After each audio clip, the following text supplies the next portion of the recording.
Hello everyone and welcome back to the Magical Adventures of Marshall.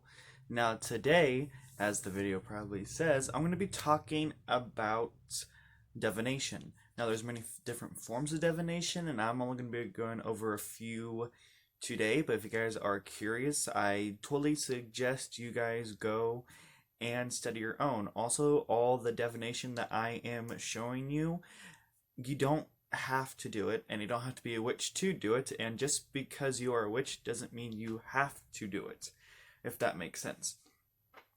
And these are just forms of divination I do, and I have nothing against other forms of divination, except some of them for me can be kind of sketchy, and I don't know how I feel about them.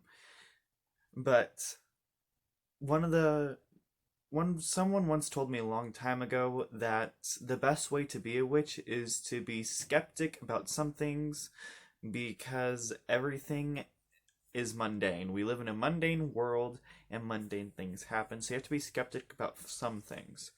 But anyways, the first form of divination I'm going to be talking about is scrying. Now, scrying is when you take you can see my entire room through this scrying mirror. Anyways, scrying is a form of divination where you take a black piece of whatever. Usually it's stone. It's a stone like crystal, but I did not have a piece of crystal this big, and I love the aesthetic with this. So what this is it's seriously just an old Italian frame because of the way it pulls out. I love the way they pull out. But I seriously just painted it black. So yeah, what you do is you take the scrying mirror and you stare into it, and usually in like a litly dim room, you stare into it and you start to form a trance and you start to go into it, and you'll start to be able to see figures inside of it. Now, one of the ways I get into a trance easy is, you know how you can unfocus your eyes and focus them like out of will? I know some people can do this and some people can't. But what I do is I'll do that until my body and mind gets relaxed and doesn't focus on anything around me. And then I'll unfocus them so I can stare into the mirror and see more of the objects clearly.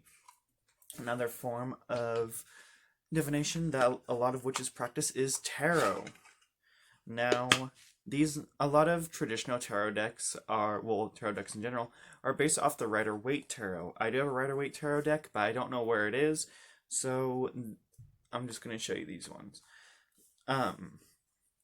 These are from the Antique Anatomy Tarot, which is amazing. I love them. If you guys have like any questions, like, just look how pretty the cards are. They're just like gorgeous. But maybe it's because I've always been obsessed with stuff like that. So I just I don't know, I just like them. But anyways, so those are tarot cards, and they have 78 cards in a deck, and it's split up between the major arcana and the minor arcana. Unlike oracle cards, you could have like 12 to like 50 cards in an oracle deck. I honestly don't like oracle because it's always really happy stuff, and sometimes you just want to know the negative outcome that can come from a situation. So yeah. Another form is pendulums. Now, I don't actually own a pendulum. Pendulum, however you want to pronounce it, pendulum is for me. So what I do is I have a piece of lapis lazuli that I usually wear as a necklace, but I take it off and I put it on the very end. And it doesn't have to be crystal, it can seriously be anything. Anything that is on a piece of string or chain, hair, anything that's straight and will swing. Okay, you want a good swing out of it. And it can be weighted. It can be a ring, acorns, pine cones, whatever, okay? Like nuts from a tire, like, I don't know, just do you. But what you do is you would it usually sounds like this. And you usually ask it to swing, like, will you swing for me? So, slowly start to swing.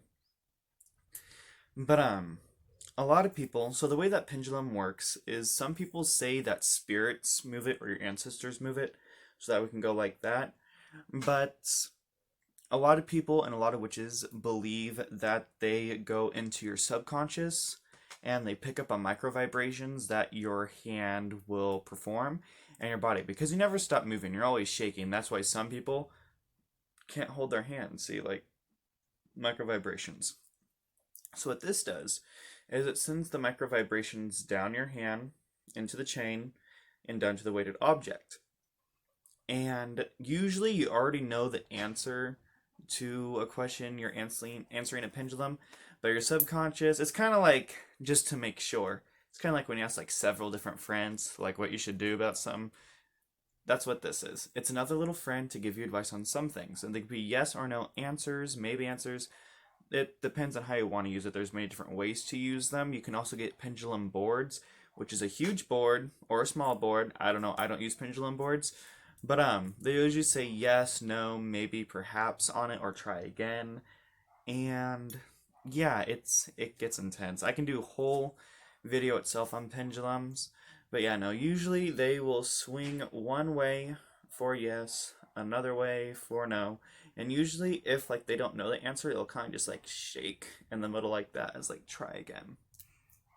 So yeah, another practice of divination is osteomancy. And what you do is, it's also known as bone throwing. And what you do is you seriously just take bones from an animal, and you have it like a circle, or like whatever, and you toss them, and you shake them, like whisper what you want to know into them, and then you throw them, and the way they like end up is kind of like you read the bones and you see them. Another one is pyromancy, or flame divination. And so when you look into a flame, it's kind of like the Black Mirror. You let yourself get hypnotized by it, and you'll start to see images dance in the flames. It's usually done with big bonfires, but you can also do it with candles. There's also dreamomancy. I think that's what it is. I don't know, but it's like a lot of clairvoyant people have them. I have them, and it's like deja vu moments, or when you dream about something, you have prophetic dreams while you're asleep.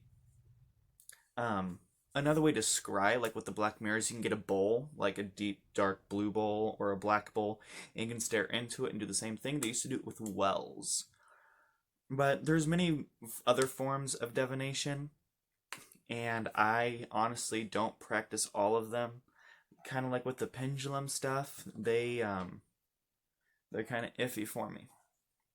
But yeah, that's just some forms of divination. And I have several tarot decks. I'll probably go through some walkthroughs about that if you guys want me to, and just see the different artworks and what you guys want to do. If you like this video, please give it a big thumbs up. And if you haven't already, don't forget to subscribe and join our little coven that we have here. So yeah, I hope you have a wonderful day, night, evening, morning, whatever time you're watching this at. And may the goddess guide you and her hounds protect you. Till next time.